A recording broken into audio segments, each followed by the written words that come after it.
नमस्कार विद्यार्थी मित्रांनो. तर आज आपण राज्य राखीव पोलीस बलगट क्रमांक 8 मुंबई झालेल्या पेपरचं प्रश्नपत्रिकेचं विश्लेषण घेणार आहोत. तर यामध्ये तुम्हाला जर मित्रांनो तर तर येत असेल तर 5 ते 6 सेकंदामध्ये तुम्ही उत्तराचं उत्तर कमेंटमध्ये सांगायचं. चला मग तर प्रश्नाला चालू करूया. प्रश्न क्रमांक 1. तामिनी हा घाट प्रकल्प कोणत्या जिल्ह्यात आहे? Option A Raigad, option B Jalgaon, option C Jalna, option B Palghar. तर याचं योग्य उत्तर काय आहे? तर ऑप्शन ए रायगड. प्रश्न क्रमांक 2. मराठवाडा मुक्ती संग्राम दिन कधी साजरा केला जातो? Option A 15 August, option B 17 August, option C 17 September, option D 24 जानेवारी. तर याचं योग्य उत्तर काय आहे? तर ऑप्शन सी 17 सप्टेंबर. प्रश्न क्रमांक 3. मुंबई कामगार संघाची स्थापना कोणी केली? Option A Lokmanya Tilak, option B Ramabai Ranade, option C Narayan Meghaji Lokhande, option D Veera Shinde. तर याचे योग्य उत्तर काय आहे? तर ऑप्शन सी नारायण मेघाजी लोखंडे. प्रश्न क्रमांक 4. महर्षी कर्वेंना महिला विद्यापीठाच्या स्थापनेमागे कोणत्या महिला विद्यापीठाची प्रेरणा होती? Option A Japan university, option B French university, option C Delhi विद्यापीठ, ऑप्शन डी अमेरिका युनिव्हर्सिटी. तर याचे योग्य उत्तर काय आहे? तर option A Japan women's university. प्रश्न क्रमांक 5. वराड येथील सल्तनत टिंबटिंब या नावाने प्रसिद्ध होते. Option A Bahamani, option B Baridshahi, option C Himachali, option D Adilshahi. तर याचे योग्य उत्तर काय आहे? तर ऑप्शन सी हिमाचली. प्रश्न क्रमांक 6. महाराष्ट्रातील कोणत्या नद्या खासदारीतून वाहतात? ऑप्शन ए गोदावरी योजना, ऑप्शन बी तापी व पूर्णा, ऑप्शन सी मिठी व पैनगंगा, ऑप्शन डी मांजरा व पवना. तर याचे योग्य उत्तर काय आहे? तर ऑप्शन बी तापी व पूर्णा. प्रश्न क्रमांक 7. टिंबटिंब हा महाराष्ट्राचा कांदळवन वृक्ष आहे. ऑप्शन ए पांढरी चिपी, ऑप्शन बी निलगिरी, ऑप्शन सी निळी चिपी, ऑप्शन डी लवाणी. तर याचं योग्य उत्तर काय आहे? तर पांढरी चिपी. प्रश्न क्रमांक 8. गडचिरोली जिल्ह्यातील टिंबटिंबा या लोकांनी प्रसिद्ध आहे. Option A Bhamragad, option B Deulgaon, option C Itali, option B Komti. तर याचे योग्य उत्तर काय आहे? तर ऑप्शन बी देऊळगाव. प्रश्न क्रमांक 9. ऑस्कर विजेती पहिली भारतीय महिला कोण? Option A Shabana Azmi, option B Jhumpa Lahiri, option C Bhanu Athaiya, option D Kirti Bakshi. तर याचं योग्य उत्तर काय आहे? तर ऑप्शन सी भानू अय्यप्पा. प्रश्न क्रमांक 10. कवचवध कादंबरीचे लेखक कोण? Option A Daya Pawar, option B Balchandra Nemade, option C वि स खांडेकर, ऑप्शन डी बालकवी. तर याचं योग्य उत्तर काय आहे? ऑप्शन सी वि स खांडेकर. कवचवध नाही तर कीचक वध असे तिथं. प्रश्न मिस्टेक आहे त्यामुळे त्याचं योग्य उत्तर काय आहे? वि स खांडेकर. प्रश्न क्रमांक 11. महाराष्ट्राचे राज्यपाल कोणते? ऑप्शन ए झारूल, ऑप्शन बी मोगरा, ऑप्शन सी निशिगंध, ऑप्शन डी सोनचाफा.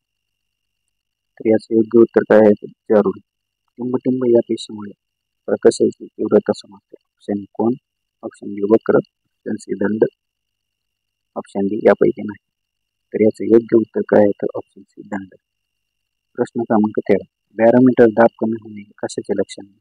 ऑप्शन ए पाऊस वादळ, ऑप्शन बी दुष्काळ, ऑप्शन सी उल्का वर्षाव, ऑप्शन डी हिमवर्षाव. तर याचे योग्य उत्तर काय आहे? तर ऑप्शन ए पाऊस वादळ. प्रश्न क्रमांक 14. वाक्यातील अलंकार वाचा. अप्सरेसारखे सुंदर. याचे योग्य उत्तर काय आहे? तर ए अनुपास, बी उपमा, सी आनंद, डी अवघेय. तर याचा योग्य अलंकार कुठला आहे? तर ऑप्शन बी उपमा अलंकार. प्रश्न क्रमांक 15. कोवॅक्सिन ही कोरोनावरील पहिली भारतीय लस कोणत्या कंपनीने तयार केली? ए विप्रो, बी इस्रो, बी भारत बायोटेक, डी राष्ट्रीय संसर्गजन्य रोग संस्था. तर याचे योग्य उत्तर काय आहे? तर ऑप्शन सी भारत बायोटेक. प्रश्न क्रमांक 16. नैसर्गिक प्रस्तुतीसाठी कोणते संप्रेरक लागते? Option A adrenaline, option B oxytocin, option C cortisol, option D यापैकी नाही. तर याचं योग्य उत्तर काय आहे? तर ऑप्शन बी एक्सिटॉक्सिन.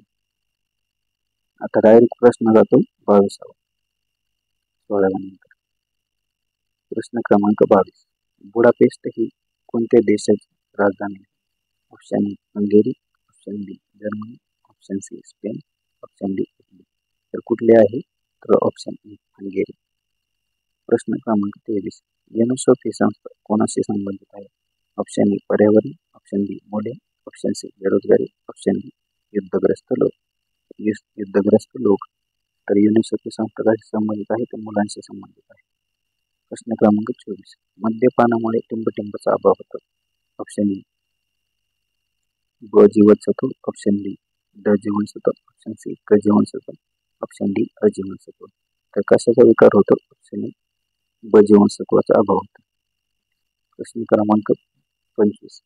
घोड्याने प्रश्न क्रमांक जीकेचा प्रश्न नाही येतो. आता प्रश्न जातो डायरेक्ट 48. महाराष्ट्रात सातवाहन राज्यकर्त्याची राजधानी कोणती? कोणत्या ठिकाणी? ए प्रतिष्ठान, बी मालेगाव, सी फैजपूर, डी कल्याण. तर याचं योग्य उत्तर काय आहे? तर ऑप्शन ए प्रतिष्ठान म्हणजे सध्याचे पैठण. प्रश्न क्रमांक 49. जगातील सर्वात मोठे पात्र असणारी नदी कोणती? ए नाईल, बी Amazon, C Yangtse, D Brahmaputra. तर याचं योग्य उत्तर काय आहे? ॲमेझॉन. या प्रश्नामध्ये बऱ्याचशा मुलांचं कन्फ्युजन झालं असणार. जगातील सर्वात मोठे पात्र असणारी नदी कुठली आहे? ॲमेझॉन. जगातील सर्वात मोठी नदी म्हणलं तर कुठली येते? नाईल नदी. आणि आशिया खंडातील सर्वात मोठी नदी विचारलं तर कुठली येते? तर यांगत्से. आता प्रश्न क्रमांक 51. 26/11च्या आतंकवादी हल्ल्यानंतर NSGच्या धर्तीवर कोणते दल उभारण्यात आले? ए ATS, बी SDRF, सी फोर्स 1, डी यापैकी नाही. तर याचे योग्य उत्तर काय आहे? तर फोर्स 1. आता नंतर प्रश्न आहे डायरेक्ट 51-54 झाल्यानंतर 54 वाला प्रश्न. भंडारा जिल्ह्यातील टिंबटिंब येथे राष्ट्रीय संरक्षण साहित्य निर्मितीचा कारखाना. ए वाडी, बी तुमसर, सी अड्यार, डी जवाहरनगर. तर याचं योग्य उत्तर काय आहे? तर डी जवाहरनगर. आता प्रश्न क्रमांक डायरेक्ट 58. मधुबनी लोक चित्रशैली कोणत्या राज्याची विशेष चित्रशैली आहे? ए ओरिसा, बी आसाम, सी राजस्थान, डी बिहार. तर याचे योग्य उत्तर काय आहे? तर डी बिहार. प्रश्न क्रमांक 59. छत्रपती शिवाजी महाराजांचे गुप्तहेर कोण होते? ए येसाजी कंक, बी तानाजी मालुसरे, सी बहिर्जी नाईक, आणि डी हंबीरराव मोहिते. याचे योग्य उत्तर काय आहे? तर सी बहिर्जी नाईक. प्रश्न क्रमांक 60. सन 2024चा महाराष्ट्र भूषण पुरस्कार कोणास मिळाला? ए डॉक्टर प्रदीप महाजन, बी सुधा मूर्ती, सी बाबा आमटे, आणि डी सयाजी शिंदे. तर कोणास मिळाला आहे? तर ऑप्शन ए डॉक्टर प्रदीप महाजन. प्रश्न क्रमांक 61. खायच्या सोड्याची शास्त्रीय संज्ञा काय आहे? तर खायच्या सोड्याची शास्त्रीय संज्ञा काय आहे? तर sodium carbonate, sodium bicarbonate, sodium sulphate आणि सोडियम क्लोराईड. तर कुठली आहे? तर खायच्या सोड्याची सोडियम बायकार्बोनेट म्हणजे खायच्या सोडा, खाण्याचा सोडा. आता प्रश्न क्रमांक डायरेक्ट 83 वर. प्रश्न क्रमांक 83. कलम 52 नुसार टिंबटिंब हे भारताचे घटनात्मक प्रमुख आहेत. ए राज्यपाल, बी पंतप्रधान, सी राष्ट्रपती, डी सरसेनापती. तर कोण आहेत? तर राष्ट्रपती हे भारताचे घटनात्मक प्रमुख आहेत. प्रश्न क्रमांक 84. पेसा कायदा कशाशी संबंधित आहे? ए माहिती अधिकार, बी पंचायत राज, सी बाल हक्क, आणि डी लोकपाल विभाग. तर कशाशी संबंधित आहे? तर पेसा ऍक्ट, बी 84 बी पंचायत राज. तर पंचायत राजशी पेसा कायदा संबंधित आहे. तर अशा प्रकारे आपण सर्व GK आणि GSचे प्रश्न घेतलेले आहेत. तर सर्वांनी काय करायचे? जे पण झालेले क्वेश्चन पेपर आहेत ते सर्वांनी आपल्या चॅनलचे पाहून घ्यायचे आणि ते सर्व प्रश्न लिहून काढायचे. आणि याच्यावर सगळ्यांनी लक्षात ठेवायचे की प्रश्न तुम्हाला पुढच्या येणाऱ्या पोलीस भरतीसाठी रिपीटेड होणार आहे. त्यामुळे सर्वांनी लक्ष देऊन क्वेश्चन पेपर सोडवायचे आणि सगळे प्रश्न लिहून घ्यायचे. आणि जो कोणी चॅनलवर नवीन असेल त्यांनी चॅनल सबस्क्राईब करायचे आणि लाईक केल्याशिवाय बोलून जायचं नाही. धन्यवाद.